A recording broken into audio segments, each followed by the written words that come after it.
আসসালামু আলাইকুম রহমতুল্লাহি ওবরকাতুহু।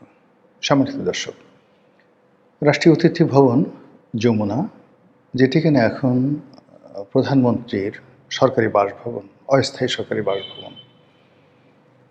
এই ভবনটিতে পবিত্র ঈদ উল ফিতরের দিনে যে অনুষ্ঠান আয়োজন করা হয়েছে, প্রধানমন্ত্রীর ঈদ উদযাপন অনুষ্ঠান, তিনি তার আমন্ত্রিত অতিথিদেরকে তিনি সাক্ষাৎ দিয়েছেন এবং সেখানে হয়তো আপ্যায়নের ব্যবস্থা ছিল এবং বহু সংখ্যক নেতাকর্মী থেকে শুরু করে সরকারি আমলা কামলা, রাষ্ট্রের যারা গণ্যমান্য ব্যক্তি, এরা যেভাবে অতীতে গণভবনে শেখ হাসিনার সঙ্গে সাক্ষাৎ করতেন, ঠিক একই ফরম্যাটে বিএনপির যারা লোকজন রয়েছেন, তারেক রহমান সাহেবের ঘনিষ্ঠ যারা লোকজন রয়েছেন এবং বিএনপি যারা গুট বকিয়ে রয়েছেন, তারা সবাই এই অনুষ্ঠানে নিমন্ত্রিত ছিলেন। এই অনুষ্ঠানকে কেন্দ্র করে যে লঙ্কাকাণ্ড ঘটেছে, তাতে করে বিএনপির সকল স্তরের নেতাকর্মী যারা সেখানে গিয়েছিলেন, তারা বিক্ষুব্ধ, হতাশ, অপমানিত। এবং এই অনুষ্ঠানের মাধ্যমে যে মেসেজ বা খবর সকলের কাছে চলে গেছে যে একেবারে সরকারের প্রারম্ভে একটি ছোট্ট অনুষ্ঠান করতে গিয়ে যদি আয়োজকরা এত ত্রুটি করেন, এত ভুল হয়, এত ভ্রান্তি হয়, এত বিরক্তিকর একটা ঘটনা ঘটতে থাকে, তাহলে এই সরকার আগামী 5টি বছর এ দেশ কী করে চালাবেন? এই সরকারের হেলথ কার্ড, এই সরকারের ফ্যামিলি কার্ড, এই সরকারের খাল কাটা, যেখানে পরতে পরতে নগদ টাকার আনাগোনা, এগুলো সরকার কিভাবে সামাল দেবে? এই প্রশ্নগুলো কিন্তু আসছে। একেবারে বিএনপির কট্টর সমর্থক যে সকল সাংবাদিক সাহিত্যিক রয়েছেন, তারাও বারবার তাদের বিরক্তি প্রকাশ করছেন বিভিন্ন সামাজিক মাধ্যমে, যেটা হওয়া উচিত নয়। তো এই বিষয়গুলো নিয়ে আলোচনা করার আগে একটি কথা বলে নিই যে ওই ভবন সম্পর্কে আমার ব্যক্তিগত অভিজ্ঞতা ভালো নয়। ব্যক্তিগত অভিজ্ঞতা ভালো নয়, এর কারণ হলো, যখন শেখ হাসিনা প্রথম ওই বাড়িতে উঠলেন, তখন ওখানে আমি নিয়মিত যাতায়াত করতাম। ওই বাড়ির প্রতিটি রুম কামরা আমার মুখস্থ। যেদিন বিডিআর মিউটিনি হলো, সারাটা দিন আমি ওই ভবনে ছিলাম একদম সকাল থেকে। ফলে যা কিছু হয়েছে ওই ভবনের মধ্যে এবং যা কিছু আমি দেখেছি এবং পরবর্তীতে আজ অবধি যা কিছু ঘটে চলেছে, আর অতীতে যা কিছু ঘটেছে, শেখ হাসিনা ওই ভবনে ঢোকার আগে যা কিছু ঘটেছে, তা নিয়ে আমি একটা কন্টেন্ট তৈরি করেছিলাম এই ঈদের 3-4 দিন আগে, যে ওই ভবনটি একটা কুফা ভবন, অভিশপ্ত ভবন, এবং এই ভবনটিতে যদি তারেক রহমান সাহেব বসবাস করেন, ফ্যামিলি নিয়ে থাকেন, তার জন্য এটা ভালো হবে না। এবং ঈদের দিন ঠিক সকালবেলা বা বিকেলবেলা আমি এটা দিয়েছি। কিন্তু কাকতালীয় কি না জানি না, যে আমি যে আশঙ্কাগুলো করেছিলাম, সেই আশঙ্কারই প্রথম একটা মহড়া হয়ে গেল ঈদের এই দিনটিতে যমুনাকে কেন্দ্র করে। এখন এই যে যমুনাতে যা কিছু ঘটল, তার দায় দায়িত্ব কার? এবং এখানে জনাব তারেক রহমান সাহেবের যে সুনাম এবং সুখ্যাতি, তিনি প্রাণান্ত চেষ্টা করেছেন সবার সঙ্গে হ্যান্ডশেক করার।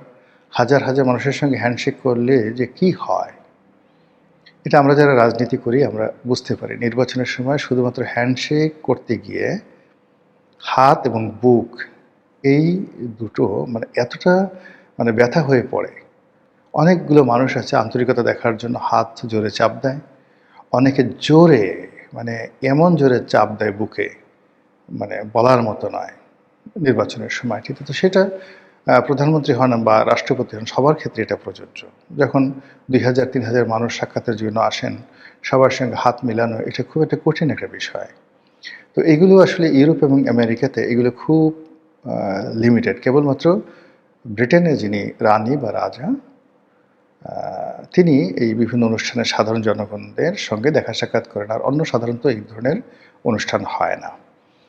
তো সেক্ষেত্রে সে হাতে মোজা পরেন এবং সামনের আঙুল,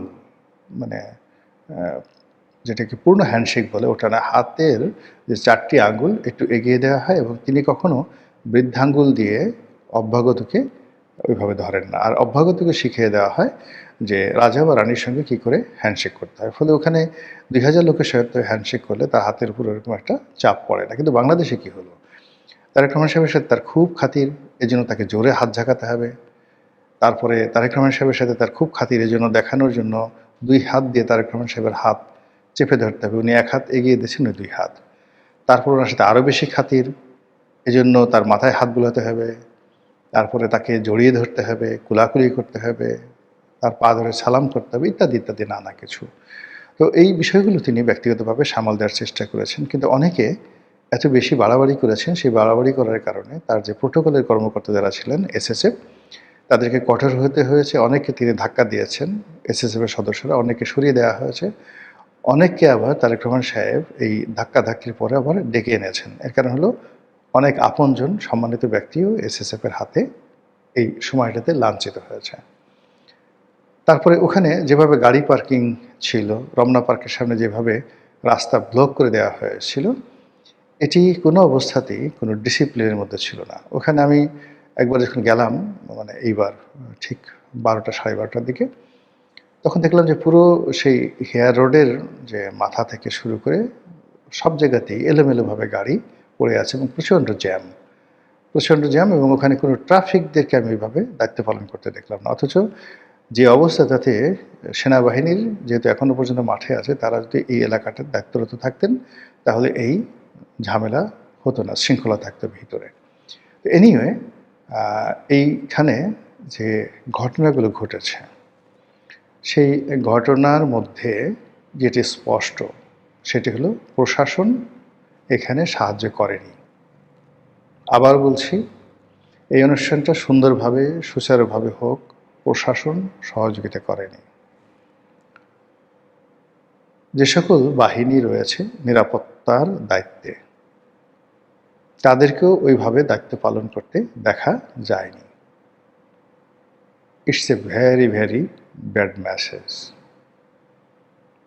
তারপর যারা নেতাকর্মী, তারা প্রধানমন্ত্রীর সঙ্গে দেখা করতে গেছেন। তারেক রহমান সাহেব যে এখন আর ভাইয়া নন, তিনি যে একটি রাষ্ট্রের উজিরে আজম, প্রধানমন্ত্রী, তাকে ওইভাবে সম্মান করতে হবে, ওইভাবে মর্যাদা দিতে হবে। শুধু তাই নয়, তিনি যে বাড়িতে বসবাস করেন সেখানে যাওয়ার ক্ষেত্রে, কথা বলার ক্ষেত্রে, ছবি তোলার ক্ষেত্রে একটা শালীনতা থাকবে।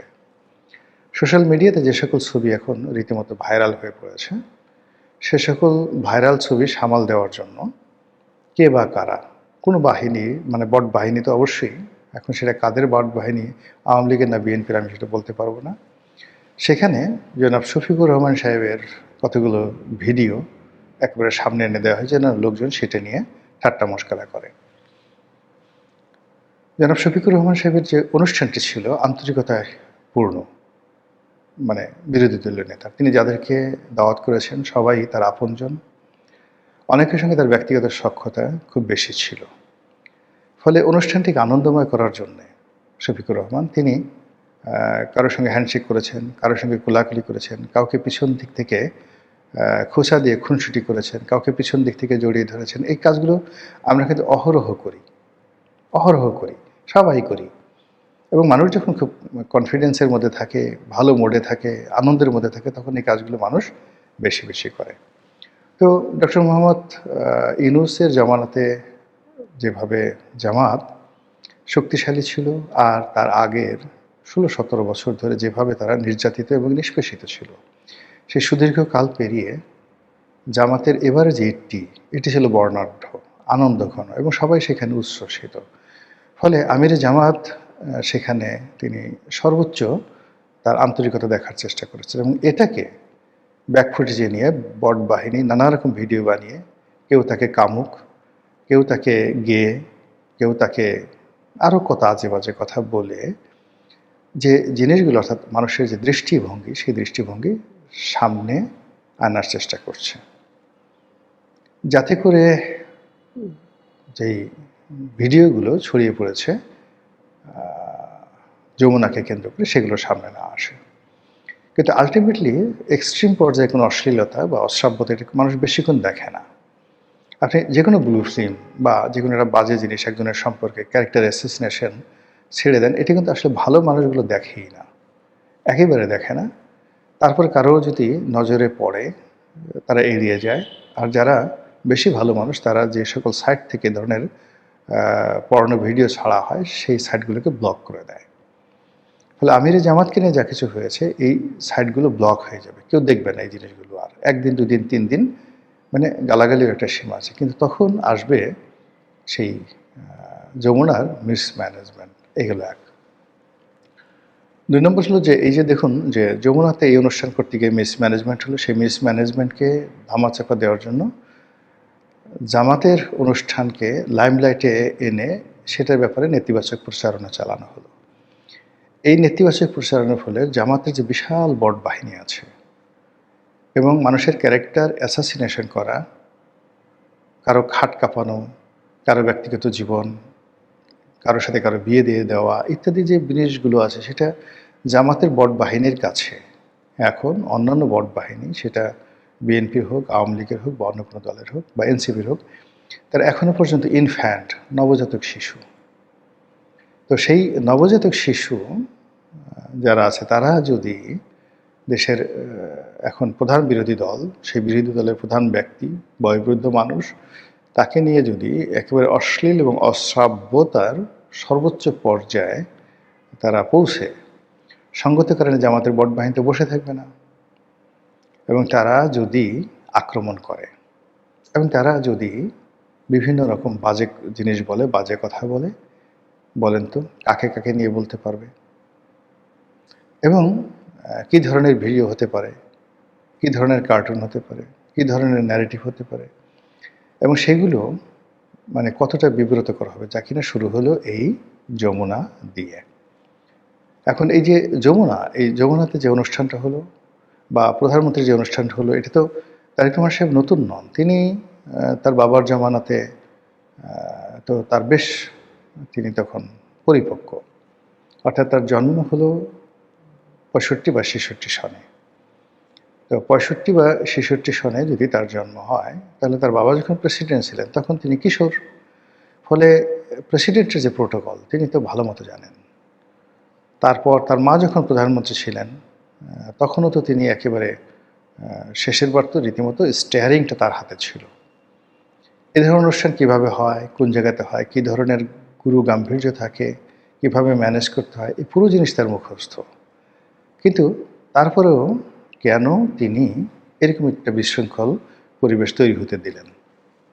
প্রথমত হলো তিনি কি কেয়ারলেস ছিলেন, বা তিনি কি সাবকনশাস মাইন্ডে ছিলেন, নাকি তাকে আশ্বস্ত করা হয়েছিল, তিনি কাউকে বিশ্বাস করেছিলেন, নাকি তাকে রীতিমতো ব্ল্যাকমেল করা হয়েছে?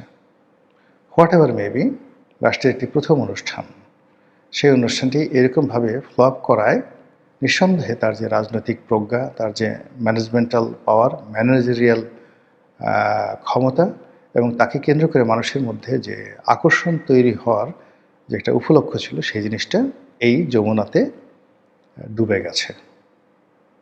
আশা করি সরকার ভবিষ্যতে এই ধরনের অনুষ্ঠান করতে আরও অধিক সতর্ক হবেন, আন্তরিক হবেন। আসসালামু আলাইকুম রহমতুল্লাহি ওয়া বারাকাতুহু।